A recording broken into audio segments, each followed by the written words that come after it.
the US men's national team. US national team have nothing but pride because their men showed up, were committed to the cause, and should have won the game, in my personal opinion. But we wake up to this news. Mason Mount rejects £200,000 a week to not stay at Chelsea because he wants not the same as Raheem Sterling. My friend, what is wrong with you? Let's get into this because I'm not happy today. Welcome to the Kavkas View, guys, and in today's video we are going to be covering Mason Mount rejecting yet another contract. He wants more than Reece James, the same amount as Raheem Sterling. What? On what planet is he thinking this is going to be acceptable? We're breaking that down, and I'm going to tell you lot something that a lot of you will not like. A lot of you will not like how I want things to pan out, because if it pans out the way I want it, Chelsea will be back to where they're meant to be. Number two, we're going to talk about Declan Rice versus Tyler Adams, because I don't understand how someone that's worth 100 million, worth 100 million is getting schooled by Tyler Adams, who's not worth more than 30 million in the market. We're missing something here, people, because Tyler Adams looked every bit of the same player,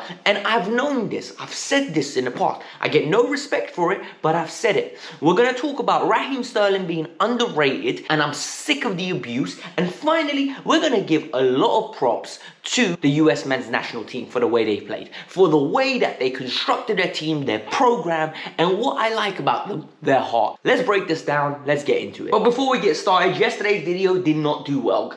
I don't know what happened. I gave you lot the Neymar news, the preview, and you lot didn't watch it. So at the end of the video, it's gonna be a pinned link. Go and watch it, because a lot of you did not watch it. I don't understand why. You lot usually love the content. You've been eating it up. Only 2,000 views when normally we're getting 5,000-6,000. So hit the like button, subscribe to the channel here. Make sure you watch this to the end, because you will enjoy this. And then after, go and watch a double dose of Kavkas View. Netflix and chill, Kavkas View and chill. Let's get into it. Let me get this straight. So after you drop a disaster class, the newspapers are going to release a story on Mason Mount. What's the story, you ask? Well, the newspapers are releasing that Mason Mount has rejected a 200k contract because he believes he's worth 300,000. He believes he's worth more than the deal than Reece James signed. First of all, you're not even a tenth of the player Reece James is. Reece James is genuinely world class, plays for any team in the world right now, walks into any lineup in the world, ahead of Cancelo, ahead of Trent Alexander-Arnold, he walks in ahead of Carabao. He plays for any team in Europe he picks. I don't care what any of you say, it's a fact. Reece James is the best right back in the world. He deserves every penny of that 250,000 a week he's going to be getting, and then some, for the next 7 years. Purely based on his performances this season, his performances going forward, because you know he's going to keep that standard up. He's been doing it for a consistent period of time. Now we need to get into Mount. He believes he should be earning the same amount as Raheem Sterling. Now this stinks, because a lot of people are telling me, what has Raheem Sterling done for Chelsea to earn that kind of money? Raheem Sterling got that contract based off performances throughout his career. He got 7 goals, 7 assists, age 19 for Liverpool with Suarez and Sturridge. He moved to Manchester City, racked up trophies, racked up goals in the Premier League. It doesn't matter that it's Man City. He did it. There are many players that couldn't hack it at Manchester City. Leroy Sané couldn't hack it. Gabby Jesus never put the same numbers up. You had Nolito, couldn't put the same numbers up. You had Jesus Navas, flop. There were so many players that went to Manchester City, didn't work out. Riyad Mahrez does not put in the same numbers up as Raheem Sterling. And I've had enough of people disrespecting Raheem Sterling because they just don't like him the way they like Mason Mount. And now, Mason Mount thinks he's on the same level. What have you achieved in the game? You won 1 Champions League, which is 7 games. 7 knockout games. It is unacceptable to think he can demand 300,000. We haven't won a league title. We haven't been in a league title charge since he's been playing for our team. We've lost numerous cup finals since he's been playing for our team. He has been a culprit in those finals. What are we paying him 300k for? What are we going to pay him 300k for? He's going to ask for money that he's not worth. 300k is creme de la creme, face of the team, the epicenter of your team. Mason Mount cannot be the face of this team. He cannot be the best player on this team. What are you paying him this money for? I don't understand. And it's crazy, and you lot are going to go crazy now, right? Clip this. I believe that if Chelsea reject this deal that he's countering and don't offer him another deal, 200k, take it or leave it, right? Here's 200k, take it or leave it. I don't know why they're giving him 200k anyway, take it or leave it. If he's unhappy, let him go next summer for free. or sell him this summer because he's got 18 months left on his deal. If he's not re-signing, see you later. It's meant to be a lot easier with him to get him to re-sign. Reece James, easy deal. Trevor Chalobah, easy deal. Trevor signed a long-term contract till 2028. We didn't even hear he was negotiating. We didn't even hear Reece James was negotiating. With Mount, it's a whole fiasco. He's not worth the trouble. I'm telling you people, there are players out there that are much better than him. Pedri and Xavi, or Gavi, but Gavi's playing like Xavi at this moment in time, receive the ball in tight areas. We've got Declan Rice and Mason Mount hiding from the ball. No, I'm sorry, let him go. If he doesn't want to sign this deal that he deems not good enough for him, mate, sayonara, see you later. Adios, amigo. Now let's break up the game from yesterday. And we're going to start with giving plaudits to the US men's national team. I thought they were absolutely amazing up until the final third. Because I'm not going to come out with giving them credit for trying and credit for, oh, so close, oh, you should have beat the England. No, I'm not going to pander you. I'm not going to be like negative towards you. There's a word, right? I'm not going to be condescending. You put in a good performance and a team that wants to become great destroys England in that final third. And let's talk about where you won this game. You won this game in the midfield.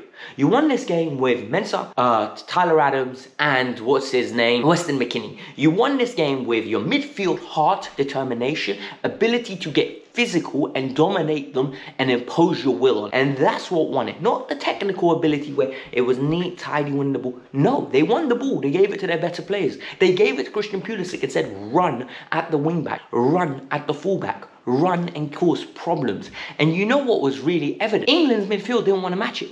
Bellingham, Mount and Rice did not want to match it. They did not want to receive the ball in tight areas. They were too scared. They didn't have the ability to receive the ball in tight areas. They got marked out the game. And all of a sudden, the US were on top. US were moving the ball through the channels well. Serginho Dest was creating overloads. He was creating good opportunities. He needs to work on his final third, because if that is his final third ability on a weekly basis, he will never be a great player. He does not make the right decisions. And once he starts making the right decisions, hopefully, you have a heck of a player on your hands.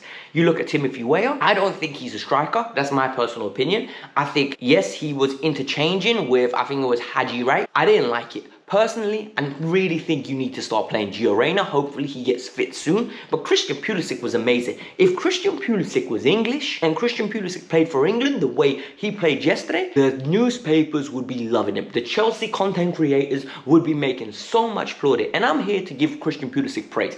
That strike that hit the post was amazing. It was so close to being a goal that was going to be in folklore of World Cup history, because England weren't coming back. He literally put the country on his back. He got the men up top and they went out there, and in my opinion, they put in a great performance. Now it's the final game against Iran. I personally think Iran's going to beat. I think Iran was always going to come out of this group. I said it beforehand and I'll reiterate it again.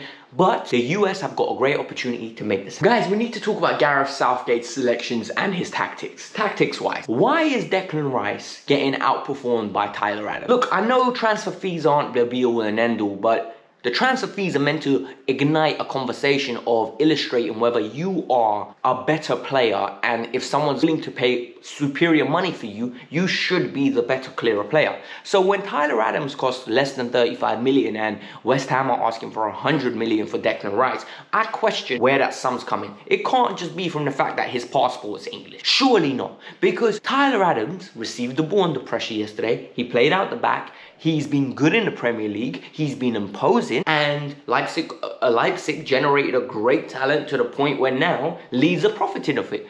Jesse Marsch knows what he's doing. You got Declan Rice, good off the ball. I've said it many times, but on the ball, guys, he just can't be good enough for the top teams. And I don't understand why people don't see it. I really don't. This midfield three of Bellingham, Rice, and Mount doesn't work. And it won't work. And I said it in a video where I said, if you sign Bellingham and Rice, you need a third. You need somebody to create. Rice doesn't have it in his locker. He's never going to. You can send all the statistics of, oh my God, look how many passes forwarded on for West Ham. Look at this, look at that. West Ham is a misrepresentation of what he has to do at a big club. West Ham's style of play is different. West Ham sit back, soak up pressure, hit teams on the break. So his passing can be better. But when he plays for England, and teams press England, and England are expected to play out the back. Rice can't do it. He hasn't got the facilities for that one big man. He doesn't. I'm sorry. I've said it many occasions. He is a limited baller, and you know what the problem is? He has been hyped up to the point where now I'm coming across as disrespectful, as if I don't rate him. I think he's a very good CDM, and I think he's at best the 4th best CDM in the league. You look around the league and you start looking. Is Partey a CDM? Potentially. Partey is better than him. You go look at Casemiro. Casemiro is better than him. Fabinho's track record is way better than him. Maybe Fabinho's been bad for 6 months, but Rice hasn't been good this year either. Like, what are we basing it off? Rodri, better than him. Like Jorginho, better than him. I don't understand what we're going off here. Chelsea need to be very careful with the money they spend, because we're already in a mess. But if we invest more money into a mess, it will be even harder to clean up after. And finally, Gareth Southgate. Southgate's inability to coach a team stinks, man. And this is it. The first time we came up against a proper midfield, a proper team, where a team wanted to actually press us, give us a little bit of taste of our own medicine, we struggled again. And this happened against Hungary in the Nations League, this happened against Germany, this happened against Italy twice, and now it's happened again at the World Cup. 1-6-2 cannot cloud the judgment that this team has got problems in the midfield. We've got good players going forward. I'm not saying anything about Saka, Sterling and Kane. They were left isolated the whole game. We need to improve that midfield. Foden has to be played. On what planet is Foden not going to play? Foden starts for Manchester City, is arguably the best generational player we have, yet he doesn't play. What logic does that make sense? Like, guys, I'm very frustrated. You lot have me recorded first thing in the morning. I'm going to edit, I'm going to post this, and hopefully release it around 12 o'clock. Hope you lot enjoyed this. Enjoy it with your breakfast, avoid just for your dinner. This was the Kavkas View. I hope you lot listen to what I said. Go and watch the video at the very end. It is going to be about Neymar's injury, the impact of Neymar getting injured, a small preview for the England game, and then there was some Portugal-Ghana game reaction. So enjoy that. Hope you lot are fine. I don't want Mason Mount staying longer than next season. I really don't. If we get it off, I'll sell him. That's my personal opinion. Hit the like button, subscribe to the channel. Peace out. I'm out.